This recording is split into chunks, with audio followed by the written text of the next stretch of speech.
How's it going, Laser Bruces? I'm Bobby Sixkilla. Welcome back to Route Double. We are still in Watase's memories, but we are right now getting our first glance of Area Zero, where the two test subjects, Yuri and the other girl, were kept. Watase's here to kidnap them, and it's obviously not going to work out because we know it doesn't work out. What the hell is this? Something like this was under Labo all this time? It was a giant underground garden. Lighting that looked no different from the sunshine outside the facility illuminated their surroundings. And the ceiling and walls were blue sky. No, they were giant screens that projected images of the sky. Why would they build something like this? No, now's not the time to wonder that. We have to hurry up and rescue the test subjects. Watase looked around the underground garden to find 6 rooms built into the walls. The first one read Relaxation Room. The one next to it read Playroom. The test subjects probably relaxed in these rooms. On the side were 2 unlabeled doors. They appeared to be vacant rooms. As for the 2 remaining doors, one of them read Subject Y2 while the other read Subject N. Subject Y2. This must be the room the subject was kept in. Watase, Dojima and Hiyama ran up to the door. There was another security slot next to it. When they slid a level N card into it as a test, the door opened right up. On the other side of the door was another, thicker door. It required another retinal scan, so they forced the researchers to perform the necessary authentication again. And the door opened with a heavy sound. What? Is this really Subject Y2's room? It looked just like a normal girl's room. Bookshelves, a single bed, knitting supplies, and a dresser. You'd been expecting to find something more along the lines of a prison cell. They looked like they gave the test subjects fairly decent accommodations. From what they could tell, it appeared Subject Y2 was a young girl on the verge of adulthood. But the person in question was nowhere to be found. Impossible. No one's here. He looked around to discover that there was a security slot by the door on the room's side as well. He couldn't imagine that the test subjects were given security cards, so she probably couldn't have escaped on her own. Were we tricked? Why? By whom? Don't tell me Mr. Ikita's intel was fake. Hold on guys, there's no way that could be true. Watase looked at the 2 researchers. What if these guys realized something was up and already let the test subjects escape, or hid them away? Then we're in deep shit. That would mean we came all this way for nothing. Let's find them. The 3 of them quickly left the room. But even after searching the playroom, relaxation room, and even the vacant rooms, they still hadn't found neither hide nor hair of the test subject. Wait, what if it's the same with Subject N? If they didn't find either of the test subjects, then their plan would have hit a serious snag. The 3 of them headed for Subject N's room. But when they got to the door... Isn't this... The researchers that Dojima and Hiyama were carrying woke up. The 3 of them gasped. The researchers quickly started questioning them. Who in the world are you people? We're rescue workers. Rescue workers, you say? No, but isn't this Area Zero? What the hell, what's going on? How'd the rescue workers get all the way down here? Watase resolved himself in an instant after hearing their onslaught of questions. No choice. I didn't want to do this, but... Watase took his concealed pistols out and pointed them at the researchers. Shut up. Say another word and I'll shoot. What? While we are rescue workers, we're also members of a certain organization. Q. I'm sure you've heard that name at least once or twice, yeah? The researchers' faces froze over when they heard that name. Don't tell me. Were all those bombings you're doing? Bingo. Our goal is to take the test subjects away from here. We won't hurt you so long as you don't get in our way. Take them away? Impossible. Are you saying you're going to take the communicator inside there? Out of this facility? Bingo again. That way the whole world will learn about what you guys have been up to here. Stop. Do you people understand what it is you're trying to do? The one in there is no ordinary communicator. She's a genuine monster. What the hell, you think you can scare us with weak little shit like that? She'll amplify your malice. Dumbass, we've all taken AD. If you're trying to buy time, don't even bother. Just hurry up and open the damn door. But... The researcher's words were interrupted by a gunshot. Watase had shot the ceiling to intimidate the man. I don't have all day to chat with you. Give me a hard time again, and it won't be a warning shot next time. Watase ignored the looks of fear that had risen to the men's faces and spoke to Dojima and Hiyama. Dojima, Hiyama, use their eyes to perform the retinal scan. If they give you any lip, then simply take their eyes. Got it? Watase ordered Dojima and Hiyama in the most intimidating manner he could think of. Roger. They probably don't even need to be attached to open the door anyway. Alright guys, haul your asses over there. Stop it. What are you doing? At least give us some AD. If you don't, we'll quit wasting time already. Do you want us to shoot you? Dojima and Hiyama restrained the struggling researchers and forced them to complete their retinal authentication. Stop! At the same time, researchers let out that scream. The door to Subject N's room opened. At that moment, a refreshing and soothing floral scent wafted through the air. No, is it gonna be... Wataru? It was as if they'd opened the doors to a flower bed. What? But what they found on the other side was, of course, no flower bed. Oh shit. What? Watase was once again at a loss for words. What the hell? It was such a bizarre sight. In the middle of that floral-scented room filled with tons of stuffed animals was a girl hanging from the ceiling. She was bound hand to foot like some sort of feral beast. The floral scent was being emitted by an aromatic air freshener lying in the corner of the room. The girl, intoxicated by that scent, stared off blankly into space. Is this girl Subject N? As soon as Natsuhiko saw her, it hit him. She's the girl who died by the cargo lift. This girl was Subject N. But what's with those restraints? Yuri was never put into anything like that, right? So why only this girl? A mysterious emotion welled up within him. It wasn't sympathy for Subject N. It was a vague yet overwhelming fear. It can't be. Don't tell me this girl really... He felt like he was approaching the unthinkable core at the heart of everything. But the memory continued to play out before Natsuhiko without any heed to his feelings. Watase called out to the girl again. This is what drove Watase mad. Hey. The girl looked at Watase in response. But Watase felt his body temperature drop the moment he looked into her hollow eyes. Dull eyes that had lost all emotion. The fear he had felt was as if he'd gazed into a forbidden abyss. What in God's name is this? What in hell did you bastards do to this girl? The silent treatment, huh? Fine, be that way.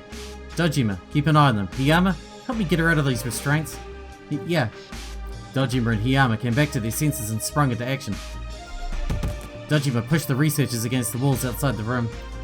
He then fixed the doors opening in a way so they wouldn't close again. In the meantime, Watase and Hiyama tried releasing the girl from her restraints. It took some effort, but they succeeded in removing the girl's bindings. Are you okay? Watase and Hiyama took Subject N out of her room, but she showed no reaction at all. In fact, it was like she didn't even realize anyone was speaking to her. Is her mind broken? Don't tell me it was all due to the experimentation they put her through. Intense rage filled Watase's heart. No matter the circumstances, this was no way to treat such a frail girl. Hey, listen up, you bastards. We're taking this girl with us. Once the world learns about her, you sons of bitches are done for. Face the truth of your sins as the law sees fit to punish you. But the researchers didn't respond. They were muttering something in a faint voice. Done for? We're done for, huh? Everything will be done for thanks to you. It's too late. Without AD, we're... a rescue. You dare to call this a rescue when you don't even know a damn thing? What's with these guys? Something felt off to Watase. The researchers were acting weird. Hey, are you listening? Dojima walked over to the researchers with a gun in his hand. You damn fools, you don't know just how terrifying N is. One of the researchers became enraged and lunged at Dojima. What? Dojima frantically tried to counterattack, but the researchers grabbed his arm and tried to steal his gun. Stop it, what are you doing? What are you doing? You call this a rescue, you hypocrites? You really think you're on the right? Give me the gun. If she's going to escape to the outside world, then I'd rather end this right here and now. Stop it, look out! Mrs. Dojima shouted that. The sound of a gunshot rang out. Blood spouted out of the hole in the researcher's chest, who then pitched forward and fell to the floor. The spurts of blood that scattered out of him stained Dojima's clothes.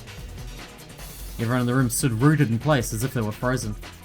Eventually, the other researcher broke the silence with a shrill scream. Ah, he's dead, you killed him! Murderer! Murderer! No, that was an accident. What rescue worker kills someone? This is revenge for Edoguchi. Die with him. Stop! The researcher sprung at Dojima and strangled him while he was standing still. Watase watched that scene, dumbfounded. What's going on? What's up with these guys? Why'd they change so suddenly? Wait, could the effects of the malice have already taken hold of them? In this short amount of time? His confused thoughts were interrupted by Dojima's pained cries. Kasasagi! Hiyama! Help! Hiyama grasped and took out his gun. Let go of Mr. Dojima. But when he issued that threat, the researchers turned right around towards Hiyama and lunged for him. Hiyama's body shuddered at that moment, and another gunshot echoed. A small hole had bored itself near the researcher's throat. You bastards. The researcher tried to say something but vomited up a small pool of blood before he could finish. And with that, he collapsed on the floor with a thud. He then looked up to the ceiling with hollow eyes and faintly muttered to himself, "Our noble goal. The monster must not..." The researcher muttered those last incomprehensible words, then lost his strength. Hiyama was muttering to himself in shock. Huh? I killed him. Calm down, Hiyama. We don't know for sure that he's dead. I only shot him in the throat. I'm sure he's fine. Fuck. Watase ran over to the researcher and performed CPR. Spurt every time he pushed on his heart. But their life signs grew weaker with each passing moment. Being a certified first aid practitioner, Watase could tell right away that they were beyond help. It's no use. They're already... Watase muttered this as his shoulders slumped. No way. God damn it, why did this have to happen? Hiyama sounded like he was on the verge of tears. Watase also felt like on the verge of collapse from his guilt. But then... Don't grieve. Now's not the time for regrets. Our mission isn't over yet. They couldn't stay here. The WX particle energy levels in Area N were probably rising at that very moment. They really didn't have any time. Watase looked to Subject N as he thought that, and was shocked to discover her looking at the researchers' bodies with a faint smile on her face. Had she really hated those researchers that much? No, more importantly, we need to hurry to get this girl out of here. Oh right, and we mustn't forget to plant the bomb. Right. The three of them planted the tetral bomb in Subject N's room, and then took her with them and left. They carried the blood-stained bodies of the researchers to the elevator to perform the retinal authentication.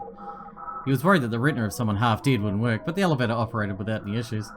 Should we take these guys up with us? Let's not, they're already beyond help. Watase nodded with depression in his heart.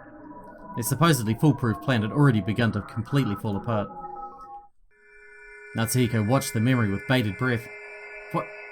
What happened after this? At any rate, he confirmed that the bomb had indeed been set. It was located in Subject N's room in Area 0. It was set to go off at 6:17. There was only 2 hours left in real time until then. Calm down. The bomb's a big problem, true, but it shouldn't be much longer until I see when Watase and I encountered each other. When we did, Watase was far more brutal than he was at this point. Is the reason for that hidden in the memories after this? Natsuhiko is beginning to have a sneaking suspicion regarding the cause. It's Subject N, obviously, come on. But he moved on to the next memory, attempting to turn that suspicion into a certainty. The Procyon's alarm went off as soon as they made it back up to Area N. The reading was at 4182, meaning they're not protected anymore, past the first safety standard. Shit, we spent too much time down below. Watase grabbed Subject N by the hand and tried to run. But at that moment he felt like something had pierced his mind. You're not protected anymore, she can mess you up. And a second later, various scenes flashed through his brain. All the memories from the day Ukita had told him the truth behind the great Rokume City arson to that very moment appeared before him. And then disappeared. What was that? A strange emotion welled up from the bottom of his heart at the same time. An emotion that was like a mix of impatience, discomfort, and rage. Watase unconsciously looked at Subject N. When he did, she looked back at him. And let out a laugh like the cry of a strange bird. What? Intense shivers ran down Watase's spine. The shivers only got worse as he continued to look at Subject N. What is this emotion? He quickly looked at Dojima and Hiyama and found both of them glaring at Subject N with a grimace on their faces. It was as if this discomfort inside them were oozing out. Watase spoke up to shake off the shivers. Let's go, we have to regroup with Mr. Ukita. Right. Dojima replied in a faint voice. The group then left Area N with Subject N in tow. A piercing siren screeched as soon as they exited the room. A case N has just been detected. In accordance with the emergency, security has shifted to blockade mode, locking down all gates and bulkheads. Just as Ukita had said, a case N had been declared because they'd taken Subject N out of Area N. The group opened the closed security gates with the cards they'd stolen from the high-ranked researchers and headed for the surveillance room. Yukita shouted as soon as they made it back. "You're late. Did something happen to you three?" "No, we're okay for now, but..." He managed to conceal the chills he'd been feeling earlier for the time being. "Really?" Yukita looked at Watase with suspicion. His gaze really rubbed Watase the wrong way. "I said we're okay, didn't I? More importantly, we're in big trouble. There was only one test subject in Area 0. "What?" "We didn't spot any signs of Y2. Do you know where she is?" She might be in Area 5 in that case. According to my investigation, there's a secret room of sorts hidden in the outer ring on B1 in Area 5. It appears to be a shelter used for emergencies. Maybe she's... Yukita suddenly stopped as a look of confused realization crossed his face. "Hold on a minute, what happened to those researchers you had with you?" The three comrades couldn't answer. Yukita furrowed his eyebrows and scanned all of them. "We're covered in blood, right?" His face then froze when he caught sight of the spurt of blood that had stained Dojima's uniform. "Hey, what happened down in Area 0? What happened to the two researchers?" Dojima and Hiyama wrung out their voices in answer to Yukita's shouts. We killed them! Right outside Subject N's room." "What?" Yukita glared at Watase in shock. "Captain Kasasagi, this isn't what you promised. You told me there'd be no casualties, remember?" "No, it was an accident." "An accident? Are you saying those two died in an accident?" Yukita, full of indignation, continued to press Watase. "Give me an honest answer, Captain Kasasagi. Could it be that you killed those two intentionally?" "Hold on, calm down, Mr. Yukita. You said you wouldn't hurt anyone, right? Was that a lie? If you're saying it was, then the three of you must..." Yukita reached out for the pistol in Watase's hand. He's gonna steal it. Watase's body immediately sprung into action the exact moment he had thought that. Watase raised the pistol and swung it down on the back of Yukita's head. "Why?"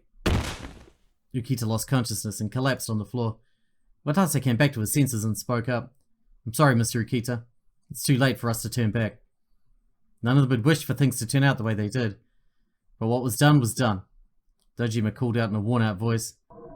"Now that things have come to this, what do we do, Kasasagi? We have to prepare everything we need to escape before Mr. Yukita wakes up." Watase stole Yukita's security card so the latter couldn't move on his own. Since there was another card in his pocket for some reason, Watase took that too. "You guys take the equipment and carry it to B1.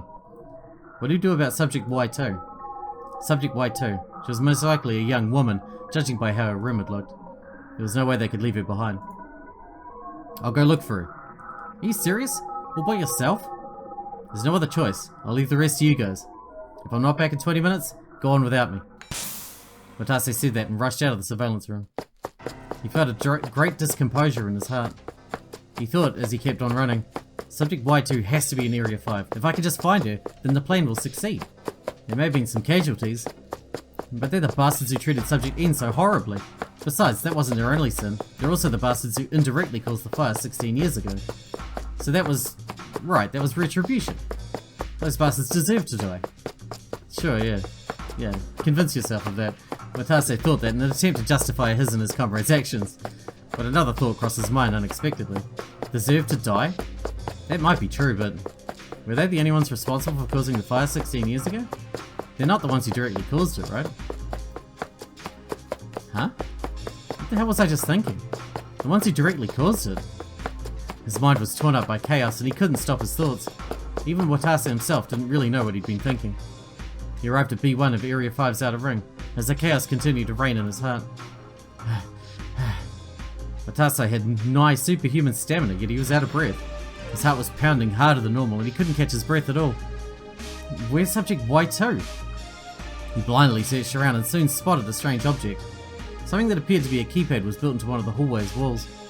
Is this the emergency shelter that Mr. Yukita was talking about? Watase ran over to it and pounded it on the wall. "Please be in here."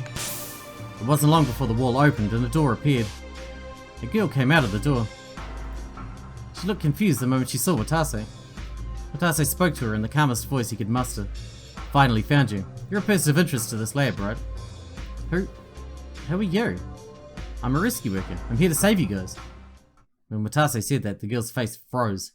"You're with Q." Watase was shocked to hear that. His heart trembled like crazy as his skin broke out into goosebumps. He'd only just met her, so the only way the girl could have known what he really was. "Hey, did you cheat and use BC to read my mind?" An intense, unpleasant feeling welled up in his heart. He never imagined he'd feel this uncomfortable about having his mind read. The girl glared at Watase. She had the face of an innocent girl, but just looking at it irritated Watase for some reason. Well, whatever, you're coming with me. Watase said that and grabbed the girl by the arm. No, stop it! Please don't struggle. I won't have to get violent as long as you behave. However, the girl didn't stop struggling, even after Watase shouted that. It won't be good if she looks into my mind again. If she finds out that we killed 2 men, we won't be able to keep her in line. It was at that moment that Watase remembered the drug in his pocket. He had 2 ampules of AD that had been supplied to him by the members of Labo. That's right, she shouldn't be able to use BC if I administer this to her. Watase quickly took an AD out of his pocket and injected her in the back of the girl's neck. Ow! The girl screamed. Then she looked like she was concentrating hard on something, but soon stopped and gasped. Why? She really had been trying to use BC. Watase chose that moment to cut in. I injected you with a BC inhibitor. Your abilities won't work on me now. No way! The girl's face filled with despair as she tried to shake off Watase's grip. Watase put her into a sleeper hold so she couldn't get away. The girl quickly lost consciousness. Her body went limp. It hadn't hurt Watase's heart at all to do that. It was better to knock her unconscious and let her keep struggling. I have to regroup with Dojima and Hiyama. Watase thought that as he picked the girl up and started walking off. Okay then, that takes care of all our problems. We've successfully secured the test subjects. All that's left is to escape Labo and our mission will be totally complete. But when he thought that, a most peculiar thought entered his mind. The mission will be totally complete, huh? Everything went happily ever after once we successfully get the test subjects out of here. That thought echoed in Watase's brain like an auditory hallucination. It was like the voice of a totally different person. Huh? The voice echoed in Watase's head again once he let out a hollow sound of confusion. Hey, you forgot already? The Labo researchers weren't the bastards responsible for causing the Great Arson 16 years ago. It was the communicators, remember? Watase was shocked at his own thoughts, but the repulsive thoughts kept coming one after another and polluted Watase's mind. The incident 16 years ago was Subject A's fault. Then aren't the very same test subjects I'm trying to save responsible for my family's deaths? No. Aren't they both mind-corrupting monsters just like Subject A? One of them is. Those high-ranking researchers changed so drastically in the blink of an eye, all because of one of them. So what is it that I want to do with those 2? It's obvious, I'm going to get those girls out of here. Watase raised his voice as if he were trying to oppose his own thoughts. Even if they're responsible for my family's death, I didn't come all this way just to... try listening to what your mind is telling you. It's not what I really want to do, is it? What I really want to do is avenge my family by killing the communicators, right? I followed Mr. Ukita and Q's instructions faithfully up to this point. But is that what I really want? I remember the night of the fire. Remember how you lost everything. His mind warped little by little. His consciousness was consumed with hatred. A violent urge to kill the girls in his arms welled up within him. But what would killing this girl here accomplish? I won't be able to complete my mission that way. That'd mean I'd be betraying Mr. Ukita, Dojima, and Hiyama, wouldn't it? The mission, huh? Well, that's a fair point. If you don't escape from here with the test subjects after all the effort you went into preparing for this day, then you might as well have never come here at all. That's what you're thinking, right? But hey, how about this? You can kill the test subjects, but nothing's stopping you from killing the other... You can't kill the test subjects, but nothing's stopping you from killing the other communicators, is there? What? You're a rescue worker. No shit you're opposed to the idea of killing humans. Now here's the thing. Communicators ain't human. They're monsters. You know what a communicator is, a mind-devouring monster that looks into humans' heads. That's what. Leave them to their devices and they could end up taking the lives of countless others. Think about it for a sec. Do you really say you've achieved revenge unless you slaughter a communicator or 2? Wataru's spirit is never going to find peace otherwise. And when he heard the voice say that, Watase's hesitation and reluctance completely vanished. You're right. I've had the wrong idea this whole time. I can't say I've fully fulfilled my revenge unless I killed the communicators. Then that meant they were probably communicators he had to kill here that weren't test subjects. That's right, there are other communicators in this facility right now. The students of Rokume Academy, the bastards who caught wind of our plan. I'll get my revenge on them, and then I can take all the time I want escaping, can't I? Watase devised that plan and exited a connecting passageway. I need to hear voices far off in the distance. Let's go, Marshido. Yeah. Watase quickly turned around and spotted 2 of the students in question running in the opposite direction of him down the hall. Oh, what do you know? Damn perfect timing if I do say so myself. Watase tossed the girl aside. He then gripped his gun tightly and walked toward the students. They were getting further and further away. Watase aimed his gun right at them and pulled the trigger. Ow! A spurt of fresh blood shot out of the girl at the same time she screamed.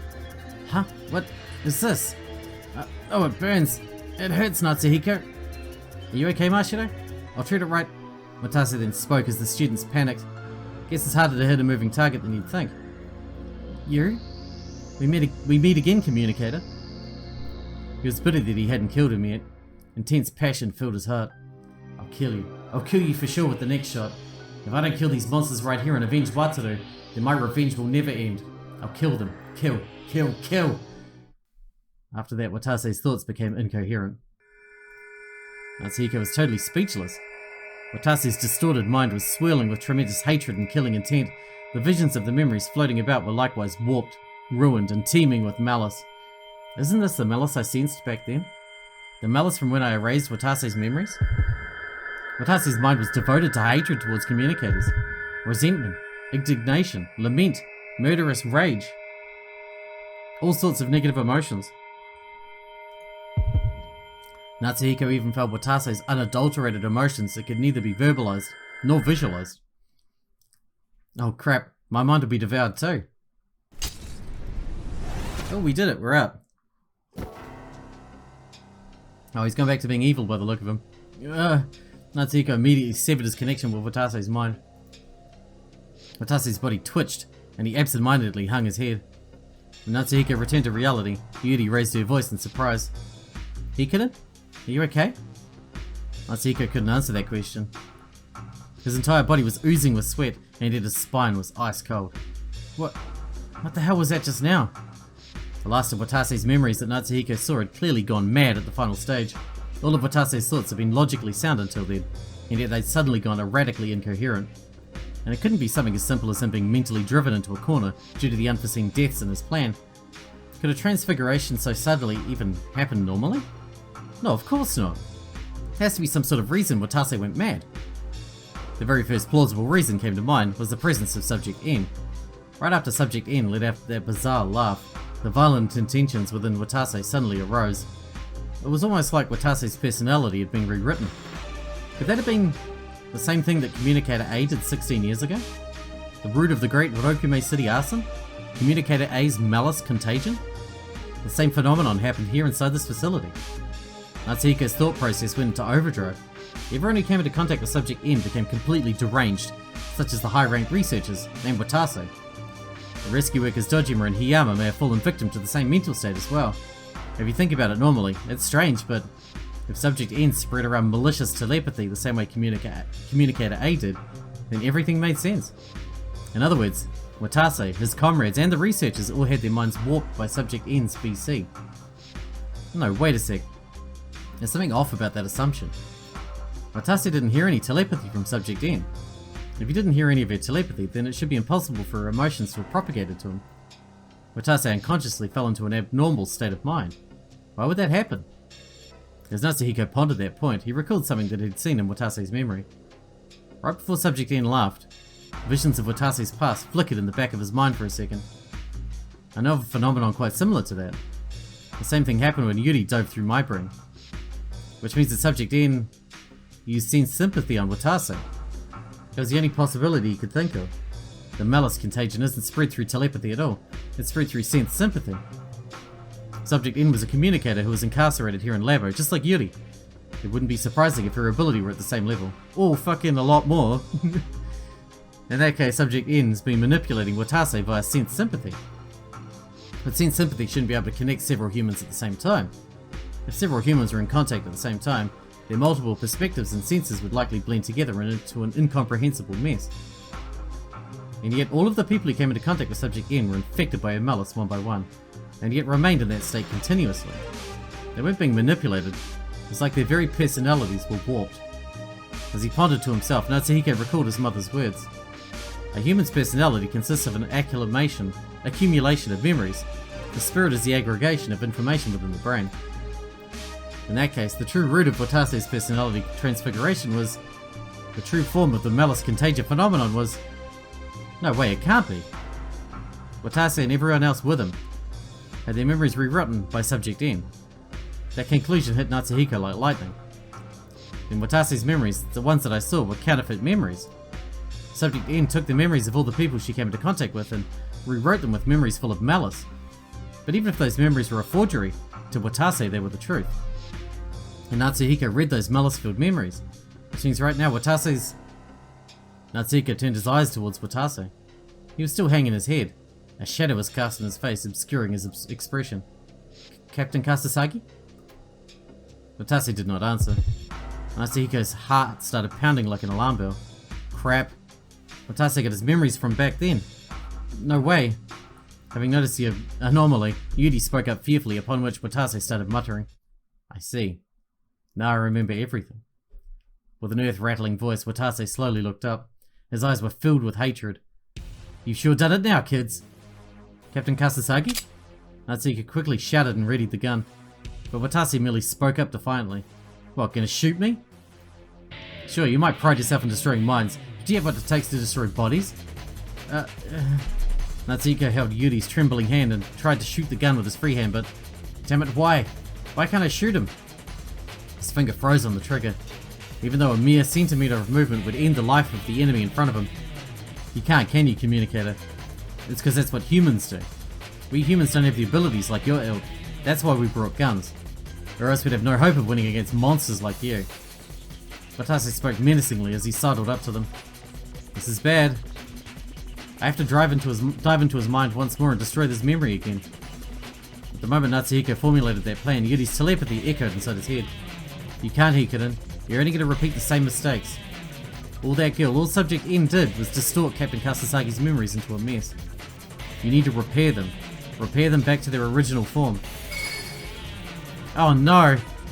In a split second, that message flowed through Natsuhiko's brain. No way, is it even possible to repair those memories while exposed to that malice? Oh no. We need to save, and we need to wrap this one up. I know, cliffhanger. We'll come back and we'll do the sense sympathy when we get back, but that's going to be our decider of our ending, I would imagine. Ah, Jesus. This could be very bad, but I guess we'll find out. Hope you guys enjoyed it. Thanks for watching. Thanks for getting out with me, and I'll see you in the next one.